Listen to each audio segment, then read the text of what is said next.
નમસ્તે વિદ્યાર્થી મિત્રો। જુઓ, આજના લેક્ચરમાં આપણે જે દાખલા ગણવાના છીએ એક્ઝામ્પલ્સ, એ બધા એક્ઝામ્પલ્સ મોટાભાગે આપણી JEE નીટની એક્ઝામમાં કઈ પેટર્નથી પૂછાતા હોય છે, કઈ મેથડના પૂછાતા હોય છે, એ મેથડના આપણે એક્ઝામ્પલ સોલ્વ કરવાના છે, બરાબર। નહીં કે આ જ એક્ઝામ્પલ પૂછાય એવું જરૂરી નથી। પૂછાય છે એક્ઝામ્પલ, પણ કેવું હોય કે આ વર્ષે જો એક્ઝામ્પલ પૂછાય તો કદાચ પોસિબલ છે કે એવો એક્ઝામ્પલ અથવા એ એક્ઝામ્પલ 4-5 વર્ષ પછી પૂછાતો હોય, એકનો એક બેઠો પૂછાઈ શકે તો બહુ જ રેર કેસમાં છે જેને કહી શકાય। તો આપણે એવા કેટલાક એક્ઝામ્પલની આજે અહીંયા પ્રેક્ટિસ કરીએ છીએ। જોઈએ એક્ઝામ્પલ કઈ રીતે ગણવાના છે। જુઓ તો આપણી પાસે અહીંયા બે એક્ઝામ્પલ લખ્યા। એમાં પહેલો એક એક્ઝામ્પલ આપેલો છે 6.022 × 10⁻21 CO2ના અણુનું 2 બાર દબાણ અને 300 કેલ્વિન તાપમાને કદ શોધો કીધું છે। હવે આના પરથી એક અંદાજ તો તમને પહેલાં આવી જવો જોઈએ કે કયું સૂત્ર આમાં યુઝ થશે। તો જુઓ, CO2ના અણુ તમને આપ્યા છે, પ્રેશર આપ્યું છે 2 બાર અને 300 કેલ્વિન તાપમાન આપ્યું, મતલબ P આપ્યો છે, ટેમ્પરેચર આપ્યો છે, વોલ્યુમ શોધવાનું છે। તો PV = NRD સૂત્રનો યુઝ કરી શકીએ। તો PV = NRD સૂત્ર જો તમે વાપરશો તો V તો ત્યાં શોધવાનો છે, P તમને આપી દીધો છે, N શોધવા પડશે। ક્લિયર? આરની વેલ્યુ તમે લઈ શકો છો। અહીંયા આદર્શ વાયુ નથી તો 0.0821 વેલ્યુ આપણે લઈશું આની અંદર, અથવા તો 0.08314 પણ વાપરી શકીએ છીએ। ચલો હવે દાખલો કઈ રીતે ગણીએ છીએ જોઈએ। પહેલાં તો આમાં જુઓ, સૌથી પહેલાં PV = NRT મુજબ અહીં P બરાબર 2 બાર આપ્યા છે। તો આના પરથી તમને અંદાજ આવી જજો કે આપણે વેલ્યુ કઈ લેવાની છે, તો લીટર બાર પર કેલ્વિન ઇન્ટુ મોલ વેલ્યુ લેવાની છે। ત્યાર પછી ટેમ્પરેચર T બરાબર 300 કેલ્વિન, વોલ્યુમ શોધવાનું છે। આરની વેલ્યુ અહીંયા લઈશું 0.08314। પણ મોટાભાગે મેં તમને કહ્યું છે કે આ જે તમારી પાસે વેલ્યુ આપેલી છે, જ્યારે એનર્જીનો યુઝ કરવાનો હોય, એનર્જી શોધવાની, ત્યારે તમે એનો યુઝ કરો। તો આપણે એની જગ્યાએ શું કરીએ, 0.0821 લઈ લઈએ અહીંયા। તો આપણી પાસે લીટર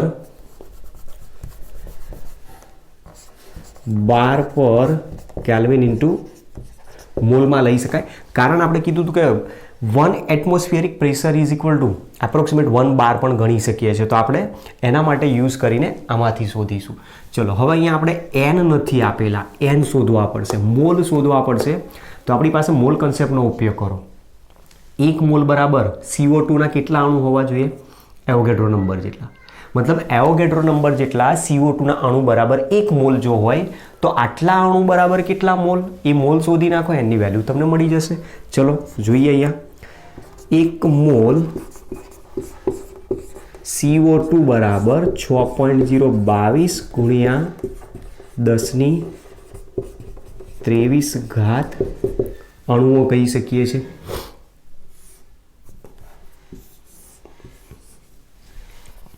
ચલો તો 6.022 × 10⁻21 અણુઓ જો દર્શાવીએ, પણ કોના અણુ? CO2ના અણુ, તો એના માટે કેટલા મોલ થઈ શકે? તો ક્રોસ ગુણાકાર લઈ લો। તો ધેરફોર 6.022 × 10⁻21 upon 6.022 × 10⁻23 બરાબર, આ તો કેન્સલ થઈ જશે, 10⁻21 છેદમાં છે 23 ઉપર લઈ જશો એટલે 10⁻−2 મોલ CO2 અણુ મળે। Therefore N = 0.01 મોલ CO2 થાય। ચલો N ની વેલ્યુ મળી ગઈ, R છે, T છે, P છે, વોલ્યુમ શોધવાનો છે। Therefore V = NRT upon P = 0.01 × 0.0821 × temperature છે 300 કેલ્વિન અને છેદમાં એનું પ્રેશર આપેલું છે 2 બાર જેટલું। તો જોઈએ આનો જવાબ કેટલો આવે છે, કેટલા લીટર કદ મળે છે। 0.01 × 0.0821 × 300 whole divided by 2.123। Therefore V is equal two 0.123 litre CO2 વાયુ મળે. તો મતલબ CO2 વાયુનું કદ અહીંયા આપણને આ કન્ડિશનમાં કેટલું બતાવે છે? 0.123 લીટર જેટલું બતાવે છે. કારણ કે આપણે જે PV ઇઝ ટુ NRT લે છે એમાં આને પ્રેશર બાર અથવા વાતાવરણમાં, વોલ્યુમ લીટરમાં, N મોલ છે, R આના ઉપર ડિપેન્ડેડ છે અને T કેલ્વિનમાં લેતા હોય છે. તો એ પ્રમાણે આપણી પાસે જે વોલ્યુમ આવે છે, વોલ્યુમ શેમાં આવે છે? લીટરમાં આવશે. તો 0.123 લીટર કહી શકાય આને. બીજું એક એક્ઝામ્પલ છે. હવે આમાં શું કીધું છે? 400 ml કદના પાત્રમાં 2 × 10⁶ N2 વાયુના દાખલ કરવાથી 400 કેલ્વિન તાપમાને વાયુનું દબાણ શોધો. મેથડ મેં તમને સમજાવી છે, એના પરથી હવે ખબર પડે કે કઈ રીતે આને ગણવાનો છે. તો મોલ કન્સેપ્ટનો અહીંયા ફરીથી ઉપયોગ કરવો જ પડશે. ચલો, જે ડેટા આપ્યો છે એ લઈએ. અહીં વોલ્યુમ V બરાબર 400 મિલીલીટર છે, મતલબ કે 0.4 લીટર કરી શકું. 400 મિલીલીટર છે તો ગુણ્યા 10⁻³ કરી નાખો, મતલબ 1000 વડે ભાગી નાખો ને 0 કેન્સલ થશે એટલે 0.4 લીટર બાકી રહેશે. અણુઓની સંખ્યા તમને આપેલી છે. N2 વાયુ દાખલ કરવાથી 400 કેલ્વિન તાપમાને, T બરાબર 400 કેલ્વિન તાપમાને વાયુનું દબાણ શોધો, મતલબ P શોધવાના છે. તો પહેલાં Nની જરૂર પડશે. ફરી જે મેથડ અહીંયા યુઝ કરી હતી એ જ મેથડનો આપણે અહીંયા યુઝ કરીએ. ચલો, 1 મોલ N2 બરાબર 6.022 ગુણ્યા 10⁻23 N2 અણુઓ થાય.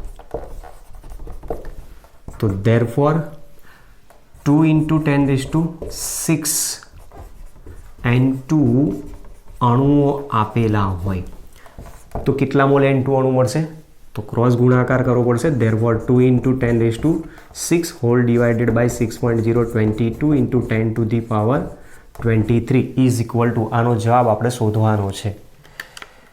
ચલો, તો વેલ્યુ છે 2 × 10⁶ અપોન 6.022 ગુણ્યા 10⁻23. તો ટોટલ વેલ્યુ મળે છે 3.32 × 10⁻18 મોલ N2 મળે છે. Nની વેલ્યુ તમને આટલી મળી ગઈ. હવે PV is equal to NRT નો ઉપયોગ કરીએ. PV is equal to NRT મુજબ ચલો R કેટલા લઈશું? અહીંયા R ઇઝ ઇક્વલ ટુ 0.0821. આ જ વેલ્યુ લેવાની. લીટર બાર પર કેલ્વિન ઇન્ટુ મોલ. તો એકમ આપણો Pનો પણ પ્રેશરનો અહીંયા બારમાં મળવો જોઈએ. ચલો, સૂત્ર કરતા બનાવીએ. therefore P is equal to NRT upon V is equal to એની જગ્યાએ કિંમત મૂકીએ 3.32 10⁻18 ઇન્ટુ 0.0821 ઇન્ટુ T બરાબર છે 400 હોલ ડિવાઇડેડ બાય 0.4. ચલો, આનો જવાબ શોધવાનો છે. તો ગુણ્યા 0.0821 ગુણ્યા 400 ભાગ્યા 0.4, મતલબ પ્રેશર જે બતાવે છે P is equal two 2.72 into 10⁻16 બાર જેટલું આની અંદર પ્રેશર દર્શાવે છે નાઇટ્રોજન ગેસ માટેનું. બરાબર. તો તમે જોઈ શકો છો દાખલામાં અહીંયા મોલ કન્સેપ્ટ જો તમને એકદમ ક્લિયર હોય તો તમે સરળતાથી દાખલા PV is equal to NRT સૂત્રનો ઉપયોગ કરીને ગણી શકો છો. બીજો એક દાખલો આપ્યો છે આપણને આ રીતે. જુઓ, હવે એક્ઝામ્પલમાં અહીંયા શું કીધું છે? ડાયક્લોરિન, ડાયહાઇડ્રોજન અને ડાયનાઇટ્રોજન મતલબ Cl2, H2 અને N2નું કદથી ટકાવાર પ્રમાણ અનુક્રમે 1:2:7 મતલબ અહીંયા ગુણોત્તરમાં આપેલું છે. હવે એ વસ્તુ ધ્યાન રાખવાનું. અહીંયા પહેલું જ આપણને કીધું છે કદથી ટકાવાર પ્રમાણ. કદથી ટકાવાર પ્રમાણ છે મતલબ જે વાયુ મિશ્રણ છે એ વાયુ મિશ્રણનું ટોટલ કદ કેટલું હશે? 100% જેટલું હશે. ત્રણ જે વાયુ છે એ ત્રણ વાયુ દ્વારા જે મિશ્ર વાયુ બન્યો એ મિશ્રણનું કુલ કદ 100% છે. એ 100% કદની અંદર ત્રણ વાયુનો ગુણોત્તર 1:2:7 આપેલો છે. મતલબ 100% કદની અંદર 10% ક્લોરીન, 20% હાઇડ્રોજન અને 70% નાઇટ્રોજન છે એવું કહી શકાય. 70, 20, 10 ટોટલ 100% થઈ ગયું.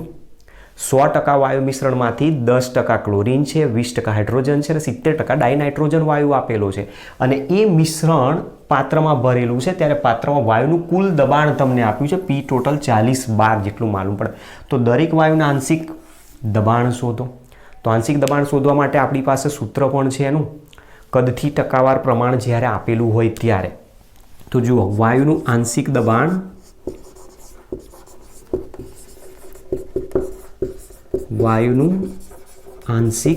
દબાણ બરાબર કદથી ટકાવાર પ્રમાણ ગુણ્યા કુલ દબાણ પી ટોટલ અને છેદમાં આવે છે 100. આ સૂત્રનો આપણે ઉપયોગ કરીને જવાબ લાવવાનો છે. ક્લિયર? તો અહીંયા જુઓ, સૌથી પહેલાં ધારો કે વાયુ મિશ્રણનું કુલ કદથી ટકાવાર પ્રમાણ 100% છે. અહીં આ વાયુ મિશ્રણમાં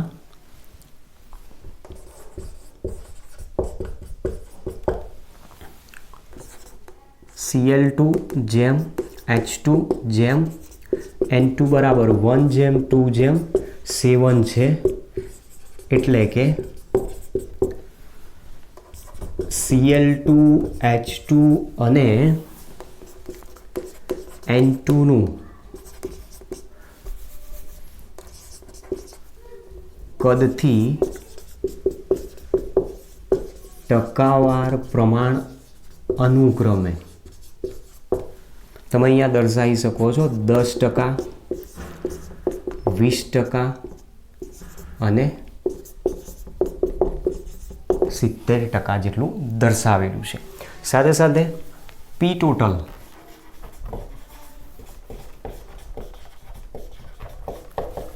તમને આપી દીધું છે, કુલ દબાણ વાયુનું 40 બાર છે. તો હવે તો તમારી પાસે જુઓ, વાયુનું કદથી ટકાવાર પ્રમાણ લખી ગયું, પી ટોટલ મળી ગયા, તો સીધો આંશિક દબાણ જ શોધવાનું છે. સૂત્રનો ઉપયોગ કરીએ. ધેરફોર Cl2 નું આંશિક દબાણ, જેને આપણે PCl2 તરીકે દર્શાવીએ, PCl2 બરાબર Cl2 નું અથવા Cl2 ના કદથી ટકા ગુણ્યા પી ટોટલ ભાગ્યા 100 બરાબર Cl2 ના કદથી ટકા આપણે બતાવ્યા છે મુજબ 10 ગુણ્યા 40 ભાગ્યા 100 બરાબર 4/12 થશે. ચલો, એ જ પ્રમાણે H2 નું આંશિક દબાણ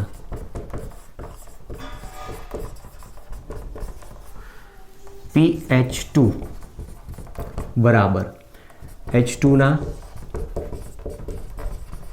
કદથી ટકા ગુણ્યા પી ટોટલ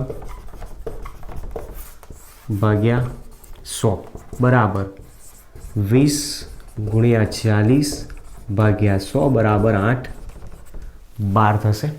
ચલો, એ જ પ્રમાણે શોધવાનું છે નાઇટ્રોજનનું ટકાવાર પ્રમાણ અને નાઇટ્રોજનનું આંશિક દબાણ, જેને આપણે PN2 તરીકે બતાવીશું. તો ટકાવાર પ્રમાણ આપણે ઓલરેડી એનું શોધી નાખ્યું છે, N2 ના કદથી ટકા ગુણ્યા પી ટોટલ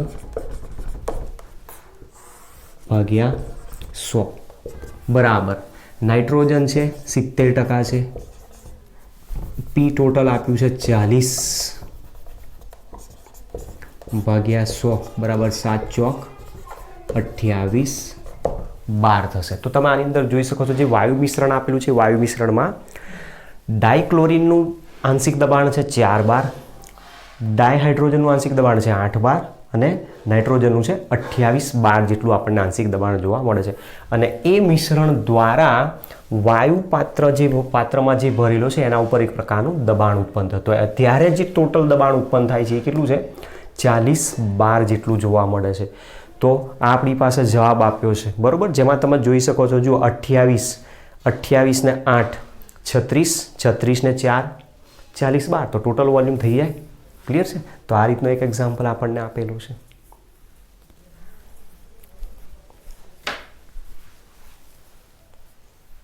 ચલો પહેલો ક્વેશ્ચન આપેલો છે એને સોલ્વ કરીએ. 2 લીટર કદના બંધ પાત્રમાં 27 ડિગ્રી સેન્ટીગ્રેડ તાપમાને 10 ગ્રામ હાઇડ્રોજન અને 22 ગ્રામ CO2 વાયુનું મિશ્રણ ભરવાથી દરેક વાયુનું આંશિક દબાણ અને કુલ દબાણ કેટલું થાય તે શોધવાનું છે. તો આંશિક દબાણ જો આપણે શોધવું હોય તો આંશિક દબાણ બરાબર મોલ અંશ ગુણ્યા પી ટોટલ મળે છે સૂત્ર. તો આપણે પી ટોટલની જરૂર પડશે. તો પી ટોટલ પહેલાં શોધી નાખીએ, એના પરથી શોધી શકાય. અથવા પીવી ઇઝ ઇક્વલ ટુ એનઆરડી સૂત્રનો ઉપયોગ કરીને પણ આપણે શોધી શકીએ. એ બધા લફડામાં પડવાનું નથી. આપણે સીધી જ મેથડ છે પી ટોટલ સૂત્રમાં જોઈએ છે. પી ટોટલ પહેલાં શોધો, પછી મોલ શોધો, મોલ અંશ શોધી નાખો, એના પરથી આપણને જવાબ મળી શકે. તો જુઓ પહેલાં તો આપણી પાસે પી ટોટલનું જે સૂત્ર છે એ લઈએ. પી total is equal two cool mall છે, કુલ મોલ ગુણ્યા એન આર ટી અપન વી છે. હવે આની અંદર તમે જોઈ શકો છો, જુઓ અહીંયા તમારી પાસે વી આપી દીધા છે. આરની વેલ્યુ 0.0821 લઈ શકીએ છીએ. ક્લિયર? બીજા નંબરમાં ટેમ્પરેચર 27 ડિગ્રી સેન્ટીગ્રેડ. કુલ મોલ શોધવા પડશે, તો મોલ શોધવા પડશે પહેલાં, અને ત્યાર પછી આપણે એના આંશિક દબાણને ઉપયોગ કરીશું. હવે H2ના મોલ NH2 બરાબર મોલ બરાબર વજન ભાગ્યા અણુભાર, તો 10, અને હાઇડ્રોજન છે તો હાઇડ્રોજનનો પરમાણુ ભાર 1, તો ટોટલ થયા 2, તો મતલબ 5 મોલ થશે. ચલો એ જ પ્રમાણે CO2ના મોલ NCO2 બરાબર વજન ભાગ્યા અણુભાર, તો 22 ભાગ્યા 44, 22 દુ 44 મતલબ 1/2 એટલે કે 0.5 મોલ થાય છે. તો ધેરફોર કુલ મોલ બરાબર 5 plus 0.5 is equal two 5.5 mall મળશે. તો તમે જોઈ શકો છો કુલ મોલ આપણને 5.5 મળ્યા. તો કુલ મોલની વેલ્યુ મળી ગઈ, એના પરથી શોધી નાખીએ પી total. Therefore P total is equal two 5.5 into 0.0821 into, હવે ધ્યાન રાખજો 0.0821 આપણે જવાબ શેમાં લઈએ છીએ? વાત્રણમાં. તો તમે આન્સર દબાણનો વાત્રણ લખી શકો. અને જો 0.08314 લઈએ તો 12માં એનો જવાબ આવવો જોઈએ. ટી બરાબર 27 ડિગ્રી એટલે 300 કેલ્વિન, અને છેદમાં વોલ્યુમ આપેલું છે, પાત્રનું કદ 2 લીટર છે. તો therefore P total is equal two કેટલી વેલ્યુ આવે છે આપણે જોઈએ આની. ચાલો 5.5 ગુણ્યા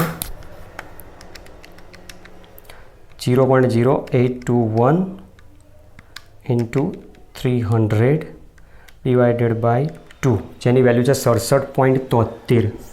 તો 67.73 વાતાવરણ જેટલું આપણને દબાણ મળશે અહીંયા. ચલો હવે આના ઉપરથી આંશિક દબાણ શોધીએ, હાઇડ્રોજન અને કાર્બન ડાયોક્સાઇડ. ધેરફોર સૂત્ર પહેલાં તો લખીએ. અહીં PH2 મતલબ હાઇડ્રોજનનું આંશિક દબાણ બરાબર XH2 ઇન્ટુ પી ટોટલ. તો પહેલાં અહીંયા શેની જરૂર પડશે? હાઇડ્રોજન અને CO2ના મોલ અંશ.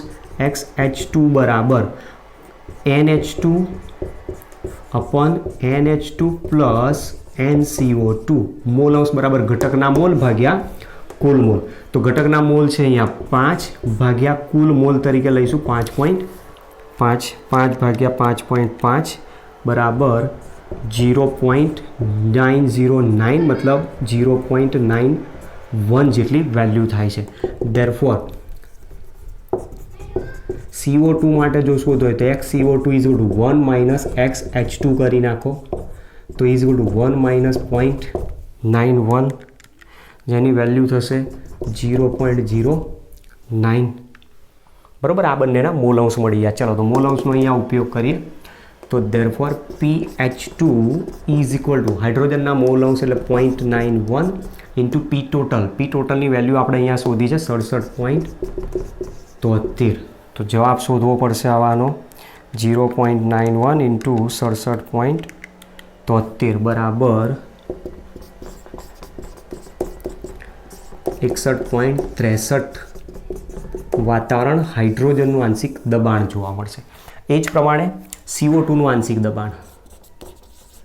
તે જ રીતે PCO2 is equal two XCO2 into P total. XCO2 એટલે 0.09, P ટોટલ એટલે 67.73. 67.73 ગુણ્યા 0.09 એટલે 6.95 વાતાવરણ જેટલું આનું દબાણ થશે. તો આ રીતનો આપણી પાસે એક ક્વેશ્ચન આપેલો છે જેને તમે સોલ્વ કરી શકો છો. ચલો ત્યાર પછી બીજો ક્વેશ્ચન છે આગળ. બીજા ક્વેશ્ચનમાં કીધું છે 25 ડિગ્રી સેન્ટીગ્રેડ તાપમાને બંધ પાત્રમાં 4 મોલ O2, 3 મોલ Cl2 અને 3 મોલ N2 વાયુ ભેગા કરે છે. મતલબ અહીંયા ઓલરેડી મોલ આપી દીધા છે, તો કુલ મોલ તમે શોધી શકો છો. ત્રણેયનો સરવાળો કરો. પાત્રનું કુલ દબાણ P ટોટલ તમને આપી દીધું છે. તો મતલબ અહીંયા એક વસ્તુ કન્ફર્મ છે કે આપણને કુલ મોલ પણ આપી દીધા છે, P ટોટલ પણ આપી દીધું છે. અને એમાંથી કીધું દરેક વાયુનું આંશિક દબાણ કેટલું થાય. હવે આંશિક દબાણ જો શોધવું હોય તમારે મોલ અંશ અને P ટોટલની જરૂર પડશે. તો દરેકના મોલ અંશ તો પહેલાં આપણે અલગ અલગ શોધવા પડશે. ચલો તો પહેલાં એ પ્રોસેસ કરીએ.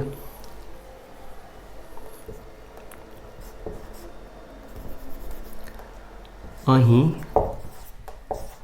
O2 બરાબર 3 મોલ, Cl2 બરાબર O2 બરાબર 4 મોલ, Cl2 બરાબર 3 મોલ, N2 બરાબર 3 મોલ.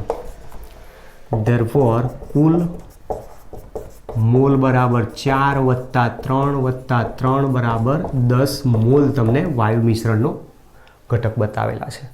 ચલો હવે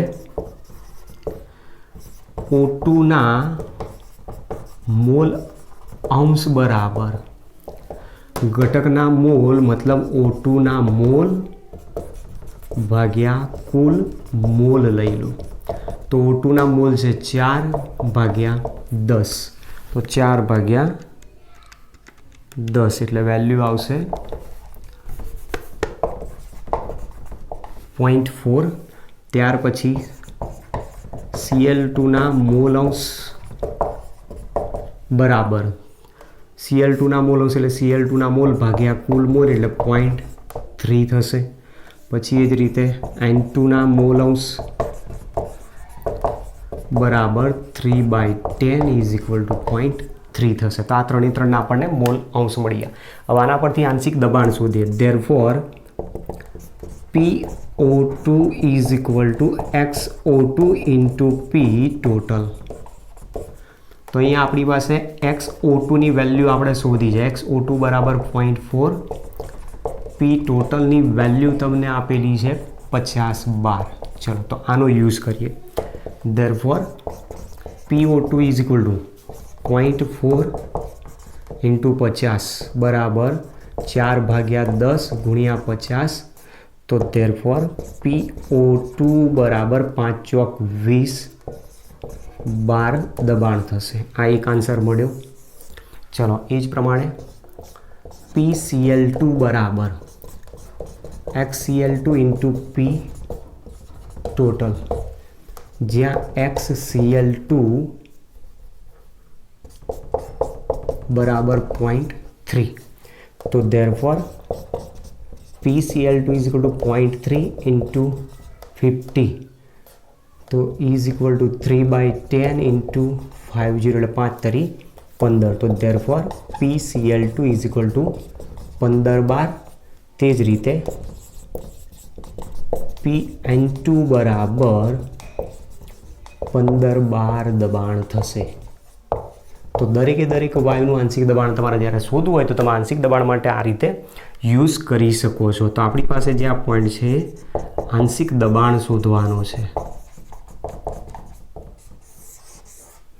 કે કઈ રીતે શોધી શકો. તમે એની ફોર્મ્યુલા પહેલાં ખાલી યુઝ કરો. ફોર્મ્યુલા ઉપરથી તમને જવાબ મળી જાય કે P ટોટલ તમને આપી દીધું. મોલ અંશની જરૂર છે, મોલ આપ્યા છે, તો મોલ અંશ અલગ અલગ પહેલાં શોધી નાખો. બરાબર, આ રીતના દાખલા છે, ગણી લો. ચલો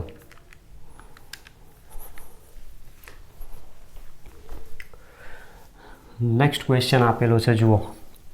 400 કેલ્વિન તાપમાને બંધ પાત્રમાં લીધેલા હાઇડ્રોજન, નિયોન અને આર્ગોન વાયુનું કદથી ટકાવાર પ્રમાણ. આના માટે પણ મેં થિયરીમાં તમને ફોર્મ્યુલા લખાવેલી છે કે કદથી ટકાવાર પ્રમાણ જ્યારે આપેલું હોય તો આંશિક દબાણ વાયુનું કઈ રીતે આપણે શોધી શકીએ છીએ. તો એના માટે જે મેં ફોર્મ્યુલા લખી તે આ રીતની હતી.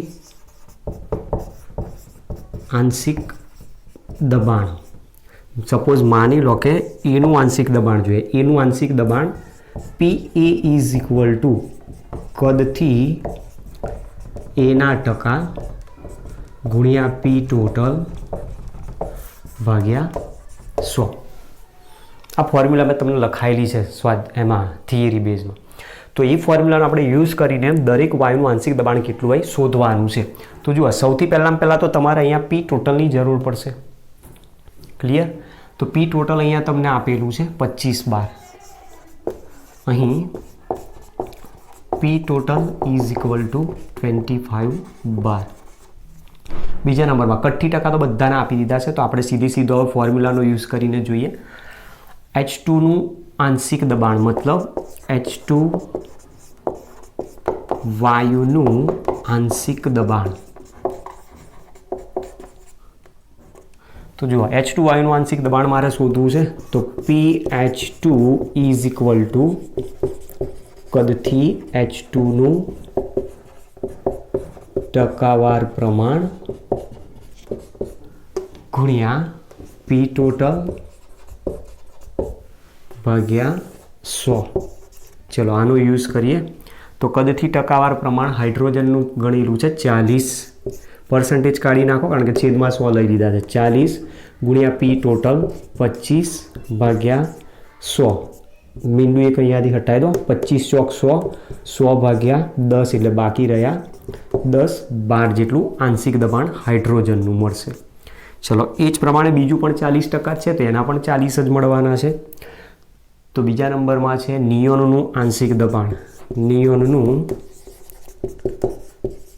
આંશિક દબાણ, તો એના માટે ફોર્મ્યુલા છે partial pressure of neon is equal two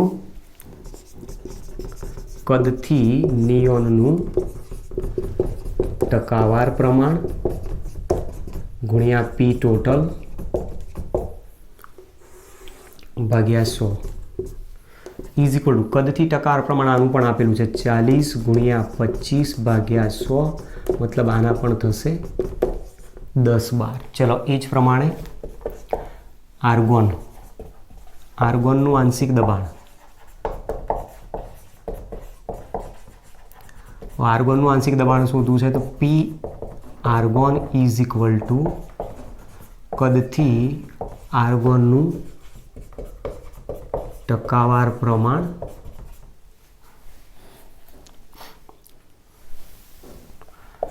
ગુણ્યા P total whole divided by 100. તો therefore PAR is equal to કદથી ટકાવાર પ્રમાણ 20 ગુણ્યા 25 ભાગ્યા 100, 25 દુ 50 ભાગ્યા રહ્યા 10 એટલે બાકી રહ્યા 5, 12 તરીકે મળે. બરાબર? તો આ રીતનો આપણી પાસે જે ક્વેશ્ચન આપેલા છે બધાએ ડાલ્ટનના વાયુ માટેના જે આંશિક દબાણનો નિયમ છે, એ નિયમના આપણી પાસે જે બધા સૂત્રો હતા, એ સૂત્રો ઉપરથી આપણે બધા દાખલા જે આપેલા છે આપણી ટેક્સ્ટ બુકમાં હજુ કદાચ અમુક બાકી હશે, તો એ પછીના લેક્ચર્સની અંદર કવર કરવાનો પ્રયત્ન કરીશું. તો આ રીતના આપણી પાસે જે ક્વેશ્ચન છે ડાલ્ટનના વાયુના આંશિક દબાણના નિયમ માટેના આપેલા છે.